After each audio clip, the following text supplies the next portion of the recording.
I'm definitely glad I had these under the table. Ian, when you stood in the rings, most people would never dare to step into. You've knocked men out in seconds, but outside the ring, there's always something that hits harder than any punch.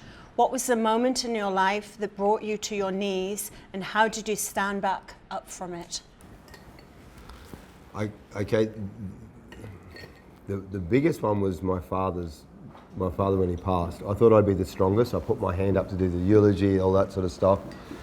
And I was actually probably the worst. I know Mum would have felt it more than anybody, but she was probably the strongest.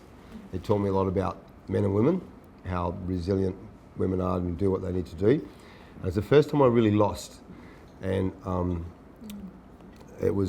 had this sound in my head. It was like this constant sound. And Dad was there, people would try and give you advice, but there was a couple of close people close to me. And there was Chris Cole and Michael Watt. And they basically said a couple of words that, like when Chris said to me, he goes, I asked him to come and help me because he used to be a psychologist. And he said, mate, when you're thinking of your dad and you're in that state, he's with you. And that calmed me. But then Michael Watt, he turned around and he had someone very close to him. I won't say who and why because of the personal stuff, but died.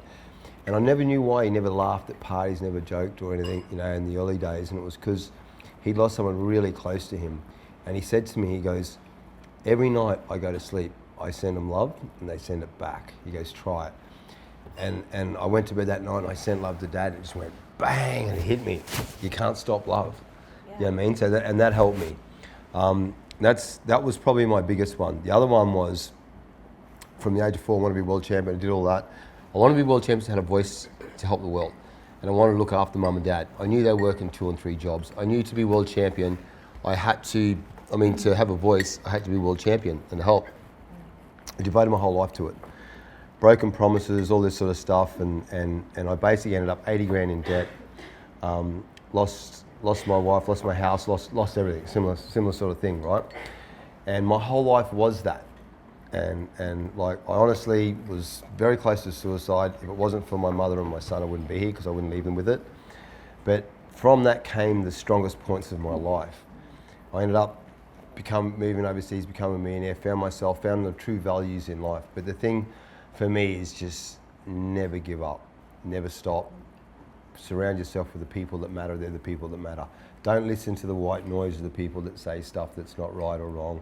And time tells all truth. I call it the 11th commandment. Time tells all truth. If you just sit in your space, and trust is proven, never said. And the people that do that, surround yourself with them because I'll be there. And then you do the same for others. But my strongest battles have definitely been outside the ring, not inside the ring. But the values of that, like I said before, the harder the battle, the greater the glory. And when you come from that place, you get to share that with others. And that's probably been what I can give for that.